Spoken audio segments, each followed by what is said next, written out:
Namaste to all of you. It's Ma Prem Asima here. I'm Tantra therapist and practitioner, and I'm spiritual and sexual awakening guide too. आज की sharing है casual sex या हम कह सकते हैं one night stand. तो ये पर्सन टू पर्सन पे डिपेंड करता है कि किसी के लिए सेक्स कैजुअल हो सकता है और किसी के लिए गहरी अंतरंगता का भाव भी साबित हो सकता है। तो आज हम शेयरिंग स्टार्ट करते हैं। एक कहानी के माध्यम से मैं अपनी बात आप लोगों के सामने रखना चाहूँगी। सेक्स से पहले प्यार में पड़ने की खोई हुई कला। अब ये जो शेयरिंग है बहुत गहरी, बहुत डीप भी हो सकती है कि आजकल हम सेक्स को प्रायोरिटी देते हैं, सेक्स को प्राथमिकता देते हैं और हमारी जो फीलिंग्स होते हैं, हमारे जो भाव होते हैं और वो जो एक कला है प्रेम में पड़ने की, वो कहीं ना कहीं आज भाग दौड़ की लाइफ में विलुप्त हो गई है। दो लोग जब मिलते हैं तो उनको ये लगता है कि यौन आकर्षण है, अपोजिट सेक्स अगर वो है तो, और वो बजाय कि अपनी फीलिंग्स को मतलब स्थान देने के, स्पेस देने की कि फीलिंग्स उभरे एक दूसरे के लिए पैदा हो, उससे पहले वो फिज़िकल इंटीमेट हो जाते हैं। तो हो सकता था कि उनके अंदर कोई फिज़िकल इंटीमेसी से पहले भावनात्मक इंटीमेसी हो, बट उसको समय ही नहीं मिलता, स्थान ही नहीं मिलता। तो सेक्स से पहले प्यार में पड़ने की खोई हुई कला के बारे में आज हम बात करेंगे। मेरे रिश्ते में मुझे जो एक अच्छा अनुभव हुआ वो ये है कि आमने सामने मिलने से पहले हम एक दूसरे को भावनात्मक, मानसिक, आध्यात्मिक रूप से जानने के लिए हमने एक दूसरे के लिए समय निकाला। तो यहाँ पर स्टोरी के माध्यम से बताया गया है कि दो लोग थे। उनको लगा कि शारीरिक रिश्ते बनाने से पहले हमें आध्यात्मिक रिश्ते बनाने चाहिए, हमें भावनात्मक रूप से जुड़ना चाहिए, हमारे थॉट्स एक दूसरे को पता होने चाहिए, वहाँ पर मैचिंग होनी चाहिए। क्योंकि जिस क्षण हमने बातचीत शुरू की थी, मैं 3 साल पहले के लिए भारत जाने के लिए अपना सामान पैक करने से कुछ ही दिन दूर थी। टेंडर जनरेशन के ज़माने में रोमांस कहीं खो सा गया है। टेंडर जनरेशन का ज़माना है, या फेसबुक का, या बहुत सारी ऐप हैं, तो वहाँ पर सेक्सुअली ज़्यादा बातचीत होती है, रोमांस वहाँ पे नहीं होता। जैसे आपने पुरानी हिंदी मूवीज़ देखी होंगी ना, तो उनमें रोमांस ज़्यादा था, फीलिंग्स, अट्रैक्शन एक दूसरे के लिए ज़्यादा था। हम प्रोफाइल दर प्रोफाइल स्वाइप करते रहते हैं और सिर्फ तस्वीरों के आधार पर लोगों का आकलन करते हैं। ये आज के युग में बिल्कुल ही मतलब सच बात साबित होती है कि हम फ़ोटो के माध्यम से लोगों का आकलन लगाते हैं कि अच्छा वो कितना हैंडसम है, तो वो कितना मतलब मैच्योर भी होगा, समझदार भी होगा, या कपड़ों को देख के हम अंदाज़ा लगाते हैं, पर्सनैलिटी को देख के अंदाज़ा लगाते हैं, जबकि ये सारी चीज़ें फ़ेक हो सकती हैं। और कई बार तो लोग भी फ़ेक निकल आते हैं, नकली तस्वीरें लगा लेते हैं।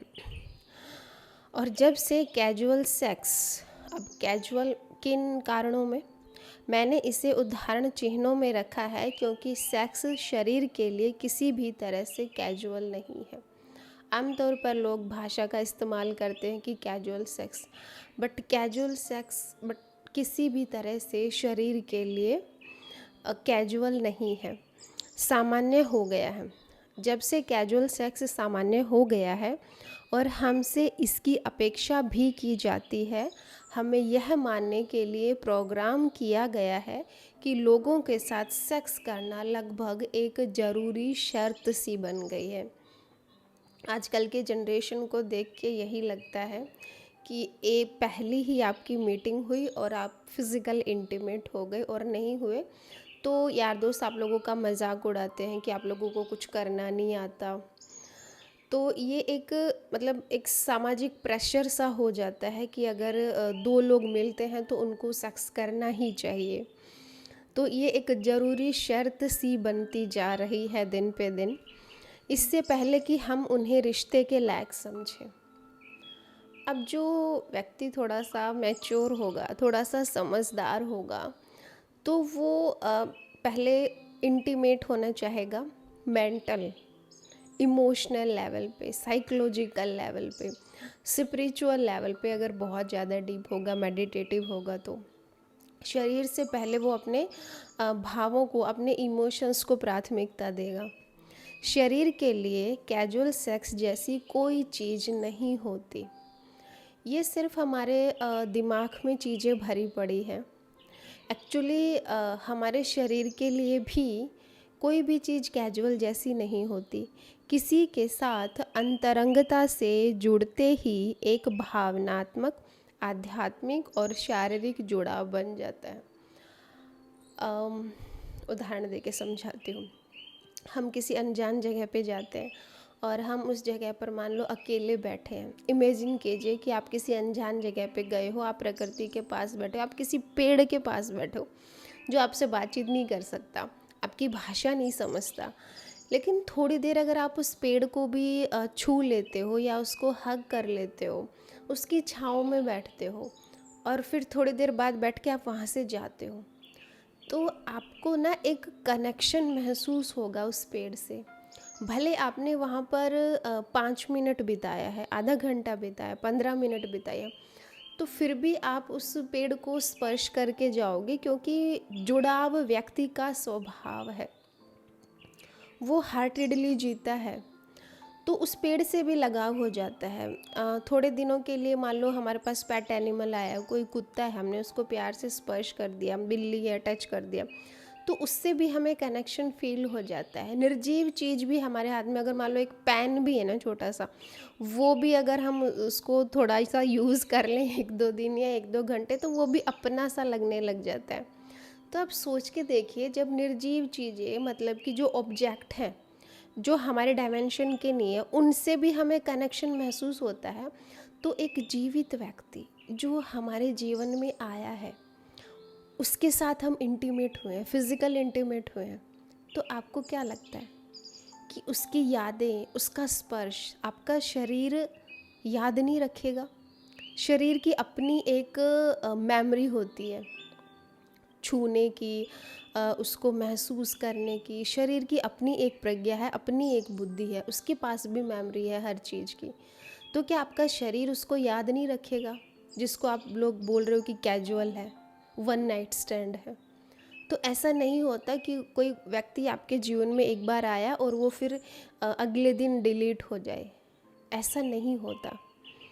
तो शरीर के लिए कैजुअल सेक्स जैसी कोई चीज़ नहीं होती। किसी के साथ अंतरंगता से जुड़ते ही, मतलब किसी के साथ फिजिकल होते ही, उससे एक भावनात्मक लगाव हो जाता है, एक आध्यात्मिक जुड़ाव हो जाता है, एक शारीरिक जुड़ाव बन जाता है। सेक्स के बाद ऑक्सीटोसिन रिलीज होता है।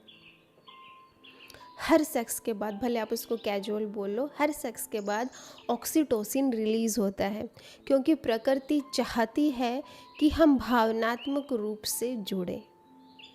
अब भले मनुष्य इस चीज़ को लेकर अवेयर नहीं है, बट प्रकृति, हमारा नेचर भी चाहता है, इसलिए वो ऑक्सीटोसिन रिलीज़ करता है कि हम भावनात्मक रूप से जुड़ें। इसलिए अगर वह व्यक्ति अब आसपास नहीं है, तो शायद इसलिए कि वो वन नाइट स्टैंड था, उनके साथ यौन संबंध बनाने के बाद हमारे शरीर को एक झटका सा लगता है। अब जो वन नाइट स्टैंड में आते हैं ना, और वो एक बारी फिज़िकल इंटीमेट होते हैं और फिर दूर हो जाते हैं, तो जब वो व्यक्ति आपसे दूर होता है ना, तो आपके शरीर को भी झटका सा लगता है, आपकी आत्मा को भी झटका लगता है, आपकी ऊर्जा को भी झटका लगता है। जब आप लोगों का मतलब सेपरेशन होता है, जब आप लोग अलग अलग होते हो, जिससे अक्सर तरह तरह की बेचैनी, बचने वाले लगाव के पैटर्न एक दूसरे के साथ नाचने लगते हैं। भले आपको अंदर से ना पता हो, आप इस चीज़ को लेके जागरूक ना हो, बट आपके अंदर एक बेचैनी पैदा हो जाती है जब वो व्यक्ति आपको छोड़ के जाता है या आप किसी को छोड़ के आते हो। और खुद से बचने के और बहुत तरह के पैटर्न हमारे दिमाग में ना घूमने लग जाते हैं, बेचैनी जैसे, तड़प जैसे, या हम जैसे हम किसी से हमारा ब्रेकअप हो, इस तरह से मतलब दुर्घटनाएं हमारे भीतर घटती रहती हैं। जैसे एक व्यक्ति भागता है और दूसरा उस अनुपलब्ध व्यक्ति का पीछा करता है। अब हमारी ऊर्जाएं, दोनों की ऊर्जाएं एक दूसरे का पीछा कर रही है, बट हम क्या है, हम माइंडेड लोग हैं, हमें फ़र्क ही नहीं पड़ता। कहीं गहरे में सूक्ष्म स्तर पे बहुत व्यक्ति की एक ही डायमेंशन नहीं है शरीर, और भी व्यक्ति की बहुत सारे डायमेंशन है, तो वो डायमेंशन उस ऊर्जा का पीछा करती ही रहती है। अब मुझे नहीं लगता कि हम हर उस व्यक्ति से कर्म ग्रहण करते हैं जिसके साथ हम सोते हैं।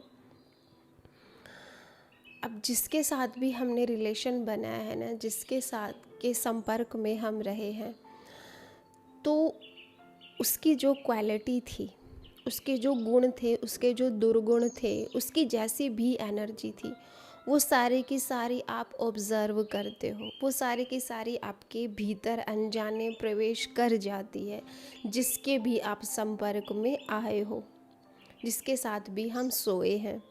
जैसा कि कुछ आध्यात्मिक मीम्स में बताया गया है कि जिस भी व्यक्ति के साथ हम इंटीमेट होते हैं, जिस भी व्यक्ति के हम संपर्क में आए, तो उसकी ऊर्जा हमारे भीतर रहती है। हालांकि मेरा मानना है कि जिस क्षण हम किसी के साथ यौन संबंध बनाते हैं, एक आध्यात्मिक बंधन बन ही जाता है। हम चाहें या ना चाहें, हमारी ऊर्जा उस व्यक्ति से जुड़ जाती है। तो नेक्स्ट टाइम जब किसी के संपर्क में आओ तो ये बातें ज़रूर याद रख लेना। और अगर वह रिश्ता सफल नहीं होता, या अगर वह व्यक्ति हमारे लिए सबसे अच्छा साथी नहीं बनता, तो हम इन डोरियों के टूटने का अनुभव करते हैं। हो सकता है उस व्यक्ति के साथ हमारा बाहरी रूप से हमें ना पता चले कि संबंध बना है या नहीं है, और ऐसे व्यक्ति को अगर हम छोड़ के चले जाते हैं, या वो व्यक्ति हमें छोड़ के चला जाता है, तो ये जो ब्रेकअप जैसी फीलिंग होती है ना अंदर हमारे अस्तित्व को, वो ऐसी होती है कि जैसे डोरी पहले बंधी थी और अब वो टूट गई। तो ऐसा झटका हम अपने, ऐसा शोक हम अपने शरीर को, अपनी आत्मा को, अपनी ऊर्जा को, अपने हृदय को देते हैं, जो उनके शरीर में मौजूद किसी भी व्यक्ति के लिए दर्दनाक होता है। और ऐसा झटका, ऐसा शोक, ऐसी घटना जब हम अनजाने अपने को देते हैं, तो ये हमारी आत्मा के लिए पेनफुल हो सकता है, दर्दनाक साबित हो सकता है। बहुत से लोग जो इसे महसूस नहीं करते या इस भावना को दबाते हैं, वे संभवतः शरीर से बाहर हैं। बहुत सारे लोग हैं जिन्हें ये छोटी छोटी फीलिंग्स ना समझ नहीं आती, जो उनके सबकॉन्शियस माइंड में, अचेतन मन में बैठ जाती है। बाहर से उनको पता नहीं चलता, लेकिन अंदर उनको ना बेचैनी रहती है, घबराहट रहती है, बहुत जल्दबाजी में ऐसे लोग रहते हैं, उनमें शांति नहीं होती, ठहराव नहीं होता। जो इन सब भावनाओं को दबाते हैं, वे संभवतः अपने शरीर से बहुत अलग होते हैं। वो अपने शरीर से भी, ऐसे लोग कनेक्ट नहीं हो पाते, उन्हें अपने शरीर से, अपने जीवन से भी कनेक्शन फील नहीं होता, क्योंकि वो बहुत बेहोश लोग हैं, बहुत मूर्छित हैं बहुत से लोग। और क्योंकि हम शरीर से बाहर की संस्कृति में रहते हैं, इसलिए आपको ऐसे कई लोग मिलेंगे जो दावा करेंगे कि वे बिना किसी परिणाम के आकस्मिक यौन संबंध बना सकते हैं। और ऐसे बहुत सारे लोग हैं हमारे आसपास जो कि फेक हैं, जो कि झूठे हैं, जो कि अपनी सच्चाई को स्वीकार नहीं करते, जो कि अपने आप को ना दबंग दिखाते हैं, जो अपने आप को बहुत कूल दिखाते हैं कि हमें तो कोई फ़र्क ही नहीं पड़ता। लेकिन ऐसे लोगों को सबसे ज़्यादा फ़र्क पड़ता है। आप उनके बैठने उठने के, बातचीत करने के ढंग से देख सकते हो कि ऐसे लोगों में कितना ठहराव है, क्या स्पीड है उनकी जीने की, कितनी बेचैनी है उनके जीवन में। इसलिए मुझे लगता है कि पहले किसी व्यक्ति को जानना, ताकि हम देख सकें कि क्या वे मानसिक, भावनात्मक, आध्यात्मिक रूप से हमारे लिए उपयुक्त हैं। अगला काम, तो इसलिए हमें लगता है कि पहले किसी व्यक्ति को जानना बहुत ज़रूरी है। इंस्टेड कि पहले उससे आप शारीरिक संबंध बनाओ, उसके साथ सो, एक रात गुजारो, उससे पहले उसके साथ सूक्ष्म स्तर पे जुड़ो, भावनात्मक रूप से जुड़ो, मानसिक रूप से जुड़ो, आध्यात्मिक रूप से जुड़ने की कोशिश करो और महसूस करो कि क्या वो सच में हमारे जीवन में आने लायक है, क्या हमारा उससे जुड़ना ठीक है, क्या वो हमारी ऊर्जा और उसकी ऊर्जा दोनों की मैच होती है, क्या वो हमारे लिए सही है, हमारे शरीर के लिए, हमारी ऊर्जा के लिए, हमारी आत्मा के लिए, हमारे पूरे जीवन के लिए, क्या वो व्यक्ति सही है, क्या वो इतना मैच्योर है। अगर हम वाकई मानवीय रिश्तों को विकसित करना चाहते हैं तो यह हमारे लिए ज़रूरी है। ये बात बहुत गहरी है कि अगर सच में ही हम मानवीय हैं, इंसानियत हमारे भीतर है, अगर हम खुद को जानवर नहीं मानते, अगर हम खुद को इतना कैजुअल नहीं लेते, लाइफ को लेके सीरियस है, लाइफ से जुड़े हुए हैं, लाइफ को लेके फीलिंग्स हैं, हम लाइफ को सेलिब्रेट करना चाहते हैं, ऐसे ही हवा में उड़ाना नहीं चाहते, तो ये आप लोगों के लिए बहुत ज़रूरी है कि पहले आप उस व्यक्ति से रिश्ता बनाएं। अतीत में हमारे दादा दादी इस विनम्र प्रेम का एक ज़्यादा व्यवहारिक रूप प्रदर्शित करते थे। अब जैसे कि मैंने कहा, पुरानी फिल्में आप लोगों ने देखी होंगी, पुराने लोग आप लोगों ने देखे होंगे अपने दादा दादी, तो वो इमोशनल लेवल पे ज़्यादा जीते थे, वो भावनात्मक रूप से संबंध बनाना चाहते थे, उनमें भावनाएं ज़्यादा थी। आज भी जो शायद 40+ के हैं, तो वो लोग फीलिंग्स को लेके जीते हैं, और जो आजकल के 18-20 साल के बच्चे हैं, जो टीनेजर हैं, वो इन सब चीज़ों को बस ऐसे ही कैजुअल लेते हैं। हमारे दादा दादी इस विनम्र प्रेम का एक ज़्यादा व्यवहारिक रूप प्रदर्शित करते थे और ज़्यादा संभावना है कि वे शारीरिक सुरक्षा के लिए अपना साथी चुनते थे। हमें तो सेक्स एजुकेशन ही नहीं है, तो हमें तो पता ही नहीं कि हमारा शरीर किस तरह से सुरक्षित रह सकता है, हाइजीन मेंटेन करना हमें नहीं आता, कहीं पर हमें ये एजुकेशन दी ही नहीं जाती कि फ़िज़िकल रिलेशन भी अगर आप बना रहे हो तो किन किन चीज़ों का आप लोगों को ध्यान रखना चाहिए। तो हमें तो सच बताओ तो भावनाएं तो छोड़ो ही, हमें तो शरीर का ध्यान रखना भी नहीं आता।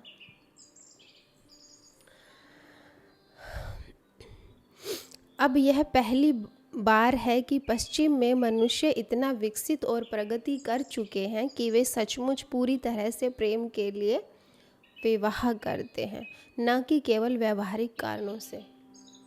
हमें ये लगता है कि जो पश्चिम सभ्यता है ना, वो मतलब विवाह को इतना महत्व नहीं देती, लेकिन सच्चाई ये है कि बहुत सालों तक वो रिलेशन में रहते हैं, ओपन रिलेशन में, और जब उन्हें लगता है कि हाँ हम साथ में अब रह सकते हैं, उनके पास ये चॉइस होती है, उनके पास ये चुनाव है कि वो एक व्यक्ति के साथ रहें कुछ टाइम। जब उन्हें एक दूसरे पर ट्रस्ट हो जाता है, भरोसा हो जाता है, तब वो लोग विवाह को मान्यता अपने जीवन में देते हैं। वो स्वतंत्र हैं विवाह करने या ना करने को। फिर भी चूंकि हम एक विषाक्त संबंध संस्कृति में रहते हैं, इसलिए प्रेम पाना और भी कठिन है। सच बताऊं तो प्रेम के लिए किसी के पास समय ही नहीं है आज, क्योंकि प्रेम ना समय मांगता है, प्रेम ठहराव मांगता है।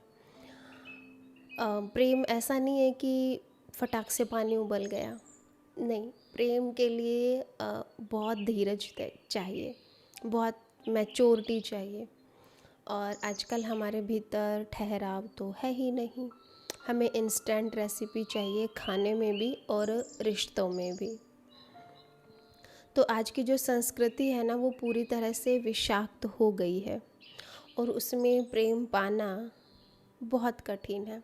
अब आपको लग रहा होगा कि प्रेम पाना बहुत कठिन है, कि मतलब कि कोई है ही नहीं अच्छा सा व्यक्ति, ये सारा समाज बहुत बुरा है, बहुत बेकार है, यहाँ भरोसे लायक लोग ही नहीं है, यहाँ किसी को प्रेम करना ही नहीं आता। बट मैं चाहूँगी कि आप यहाँ पर अवेयर हो। आप खुद से पूछो कि आप इस लायक हो कि आप दूसरे को ठहर के प्रेम कर सको। दूसरे पे उंगली मत उठाओ कि समाज ऐसा है या वैसा है। आप खुद को देखो कि आप इस लायक हो। क्या आप खुद को इतना ठहरा हुआ व्यक्ति मानते हो? क्या आप इतने स्टेबल हो? क्या आप इतने मैच्योर हो? क्या आप खुद भावों से भरे हो? क्या आपका हार्ट ओपन है? क्या आप इतनी श्रद्धा से खुद के साथ जीते हो जैसा कि आप चाहते हो कि दूसरा हमारे साथ व्यवहार करे? क्या वो व्यवहार आप खुद के साथ करते हो? क्या आप सेल्फ लव में हो? नहीं ना। तो फिर दूसरा आपसे कैसे प्यार करेगा? तो शुरुआत खुद से करो।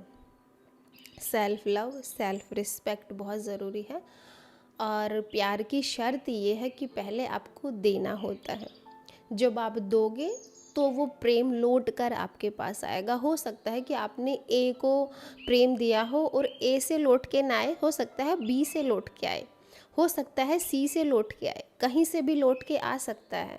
ये यूनिवर्स पूरा एक सर्कल है, वो सर्कल आपका कंप्लीट होगा ही होगा। आप गालियाँ दोगे, हो सकता है आप ए को गाली दो तो ए आपको रिटर्न ना करे, हो सकता है बी करे, हो सकता है सी करे। तो प्रेम के साथ भी यही शर्त होती है। आप खुल के प्रेम दो। अगर आपको प्रेम चाहिए तो आपको जो चीज़ भी चाहिए ना, वो पहले आपको देनी पड़ेगी। पहले वो अपने भीतर विकसित करनी पड़ेगी, आपको देनी पड़ेगी, उसके बाद वो आपके पास आएगी। यौन संबंध बनाने से पहले खुद को और दूसरे व्यक्ति को अच्छी तरह से जान लेना चाहिए। एक चुटकुला है, चुटकुला तो क्या है, सीरियस बात है कि आजकल लोग कुंडलिनी अपनी वो कुंडली मिलाते हैं ना शादियों में, वो नहीं ज़रूरी है। आज के टाइम में है कि आप लोगों का शारीरिक स्वास्थ्य की जांच हो, कि आपको कोई इन्फेक्शन तो नहीं है, आपको कोई बीमारी तो नहीं है।